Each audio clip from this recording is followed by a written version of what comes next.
Bismillahirrahmanirrahim. Assalamualaikum warahmatullahi wabarakatuh. Untuk kesempatan kali ini, saya akan membagikan materi aset tetap berwujud. Untuk aset tetap berwujud ini akan kita bahas dalam 3 bagian, ya. Dan untuk kesempatan kali ini khusus ke perolehan dan penggunaan aset tetap berwujud. Materi ini saya ambil dari buku Intermediate Accounting edisi 8, buku dari Prof. Saki Baridwan. Ya, sebelum kita membahas lebih jauh, kita membahas dulu pengertian dari aktiva tetap berwujud. Aktiva tetap berwujud adalah aktiva-aktiva yang berwujud yang sifatnya relatif permanen, yang digunakan dalam kegiatan perusahaan yang normal. Istilah permanen di sini menunjukkan sifat di mana aktiva yang bersangkutan dapat digunakan dalam jangka waktu yang relatif cukup lama. Ya, jadi sifat dasar aset tetap itu adalah aset tetap mempunyai umur yang panjang atau permanen. Aset tetap berwujud karena mempunyai bentuk fisik atau dapat dilihat secara kasat mata. Dimiliki dan digunakan oleh perusahaan dan tidak untuk dijual sebagai bagian dari operasional. Jadi aset tetap berwujud ini digunakan untuk bekerja, untuk kegiatan operasional. Ya. Bukan untuk dijual.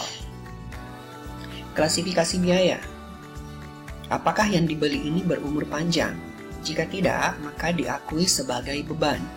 Namun jika ya, apakah aset itu digunakan untuk tujuan produktif? Jika ya, maka diakui sebagai aset tetap. Namun jika tidak, dianggap sebagai investasi. Ada 2 jenis sifat pengeluaran. Yang pertama, pengeluaran modal atau capital expenditure dan pengeluaran pendapatan atau revenue expenditure. Pengeluaran modal adalah pengeluaran untuk memperoleh suatu manfaat yang akan dirasakan lebih dari satu periode akuntansi. Jadi apabila pengeluaran untuk membeli barang tapi bisa digunakan lebih dari 1 tahun, maka dicatat sebagai pengeluaran modal atau aset. Sedangkan pengeluaran pendapatan atau revenue expenditure adalah pengeluaran untuk memperoleh suatu manfaat yang hanya dirasakan dalam periode akuntansi yang bersangkutan. Jadi apabila terjadi pengeluaran yang cuma dinikmati pada saat itu juga atau cuma dalam kegiatan normal 1 tahun itu, maka dicatatnya sebagai pengeluaran pendapatan. Ya, seperti bagian berikut. Jadi pengeluaran itu apakah meningkatkan efisiensi atau kapasitas operasi? Jika ya, maka dicatat sebagai capital expenditure. Terus, namun jika tidak, tapi meningkatkan masa manfaat, maka dicatatnya sebagai revenue expenditure.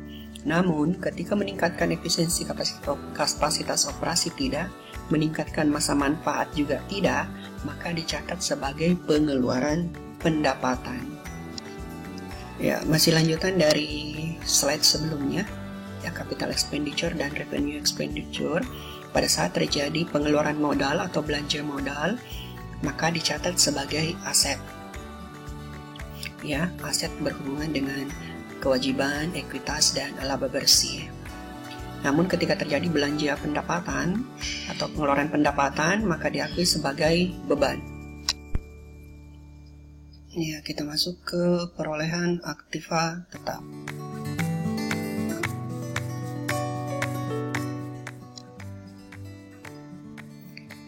Harga perolehan adalah semua pengeluaran yang terjadi sejak pembelian sampai aktiva itu siap dipakai. Jadi, semua biaya yang dikeluarkan dari awal sampai aktiva itu digunakan, maka itu adalah harga perolehan. dan nilai itu yang dicatat sebagai nilai aset tetap. Misalnya, aset tetap berupa tanah. Jadi ketika membeli tanah, maka yang dicatat sebagai harga tanah adalah harga belinya, komisi pembeliannya, biaya balik namanya, biaya perataan, dan biaya lain-lain sampai tanah itu siap digunakan. Sama halnya dengan bangunan. Jadi semua biaya yang dikeluarkan sampai bangunan itu siap digunakan, itulah nilai bangunan yang dicatat dalam aktiva tetap. Mesin, alat-alat, dan semua yang berupa aktiva tetap berwujud, pencatatan harga perolehannya adalah semua biaya yang dikeluarkan untuk memperoleh aktiva tetap itu sampai aktiva tetap itu siap digunakan. Ya, jadi cara perolehan aktiva tetap. Jadi untuk memperoleh aktiva tetap ini ada beberapa cara. Ya, jadi masing-masing cara untuk memperoleh aktiva tetap itu akan mempengaruhi penentuan harga perolehannya. Jadi cara memperoleh yang berbeda otomatis akan mempengaruhi penentuan harga perolehannya. Misal yang pertama, dibeli secara tunai. Maka dicatat sebesar uang yang dikeluarkan. Kalau membeli secara tunai, maka berapa uang yang Anda keluarkan, itulah yang Anda catat. Misalnya, tanah, aset tetap dalam bentuk tanah bertambah, kas berkurang. Yang kedua, pembelian secara lump sum atau gabungan, yaitu apabila dalam suatu pembelian diperoleh lebih dari satu macam aktiva. Ini diatur dalam PSAK nomor 16. Ini maksudnya adalah misalnya ketika Anda membeli tanah, namun di atas tanah itu ada bangunan, ya, berupa gedung, dan di dalam gedung itu misalnya ada mesin. Itu berarti kita satu kali membeli mendapatkan beberapa aktiva. Maka pencatatannya adalah semua aset itu dicatat, dan dicatat pula berapa uang yang Anda keluarkan untuk mendapat aset itu. Misal, gedungnya bertambah, tanahnya bertambah, mesinnya bertambah, kasnya berkurang, posisi kredit. Ya. Yang ketiga, aset tetap atau aktiva tetap ini bisa diperoleh melalui pertukaran, baik dengan surat berharga maupun dengan aktiva lain. Jadi bisa saja kita membeli mesin dengan menukarnya dengan surat berharga. Misalnya kita terbitkan surat berharga untuk mendapatkan mobil, misalnya kita tukar dengan mobil. Ya, jadi saham kita lepas misalnya, terus ditukar dengan mobil atau ditukar dengan aktiva lain. Aktiva ini bisa berupa aktiva sejenis atau tidak sejenis.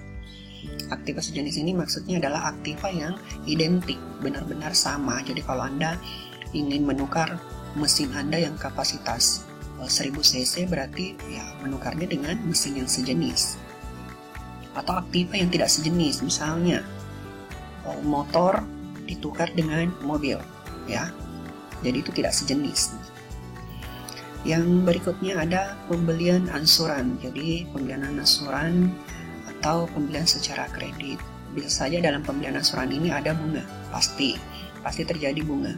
Nah, dalam pengakuan perolehannya, ya, ketika Anda membeli misalnya gedung tapi ansuran, dalam pengakuan harga gedung itu, bunga ini tidak diakui sebagai harga perolehan gedung, tapi bunga ini dicatat sebagai biaya bunga. Ya, jadi diingat kembali bahwa ketika membeli sesuatu tapi menimbulkan bunga, maka bunga itu tidak boleh diakui sebagai harga perolehan, tapi dicatatnya sebagai biaya bunga. Nah, biaya ini berpengaruh ke laporan laba rugi. Terus yang berikutnya ada hadiah atau donasi. Nah, hadiah atau donasi ini berarti kita mendapatkan aktiva tanpa mengeluarkan uang. Ya, kita tidak mengeluarkan uang tapi memperoleh aktiva. Nah, ini dicatat sebesar harga pasarnya. Jadi kalau kita memperoleh aktiva berupa hadiah misalnya mobil, nah untuk mencatatnya itu ya kita harus telusuri harga pasarnya. Harga itulah yang kita catat sebagai perolehan aktiva tetap. Nah, itu pencatatannya pun dalam bentuk modal ya. Jadi aset tetap kita bertambah, modal kita berupa hadiah bertambah. Dan untuk yang terakhir ada aktiva tetap yang diperoleh dengan dibuat sendiri. Jadi bisa saja Anda membangun gedung sendiri. Jadi mulai dari perencanaannya, gambarnya, perataan semua sampai gedung itu siap digunakan, ya itulah kategori aset tetap yang diperoleh dengan dibuat sendiri. Ya, selanjutnya penggunaan aktiva tetap. Aktiva tetap yang dimiliki dan digunakan dalam usaha perusahaan akan memerlukan pengeluaran-pengeluaran yang tujuannya adalah agar dapat memenuhi kebutuhan perusahaan. Jadi aktiva tetap yang telah kita miliki ini pasti memerlukan perawatan, pasti memerlukan biaya setelah digunakan. Tidak mungkin kita beli motor, tidak kita ganti oli misalnya, tidak kita servis atau kayak gitu ya. Jadi biaya-biaya yang bisa saja terjadi ketika aktiva tetap digunakan, yang pertama ada reparasi dan pemeliharaan. Ya, jadi seperti berikut. Ini yang bisa terjadi ketika aktiva itu digunakan. Ya, ada penggantian, ada perbaikan atau improvement, ada penambahan atau addition, terus ada penyusunan kembali aktiva tetap. Jadi inilah kondisi-kondisi yang bisa terjadi ketika aktiva tetap itu digunakan. Ya, jadi aktiva tetap digunakan otomatis menimbulkan biaya. Tergantung lagi apakah biayanya besar atau kecil. Kalaupun besar, akan ditelusuri lagi apakah ini menambah masa manfaat. Misalnya kita ganti onderdil dalamnya misalnya, dan itu nilainya besar. Ternyata setelah kita ganti, mesin yang sebelumnya cuma bisa digunakan 3 tahun, maka menjadi 5 tahun. Nah, ini perlokannya akan berbeda lagi. Ya, perlokannya akan berbeda lagi kalau menambah masa manfaat. Ya, menambah masa manfaat dari mesin itu. Sama kayak ini yang nomor 4 ya, penambahan atau addition, memperbesar atau memperluas fasilitas suatu aktiva. Jadi kayak suatu gedung membuat parkir, maka itu menambah nilai aktiva gedung itu. Ya. Jadi bisa dibaca secara jelas di sini, sudah saya jelaskan secara rinci masing-masing biaya-biaya yang bisa terjadi ketika penggunaan aktiva tetap. Ya, demikian yang bisa saya sampaikan untuk kesempatan kali ini. Saya sadari bahwa materi ini sangat terbatas, maka saya harapkan teman-teman sekalian tetap membaca referensi yang tersedia di luar sana. Ya, sekali lagi mohon maaf atas segala kekurangannya. Assalamualaikum warahmatullahi wabarakatuh.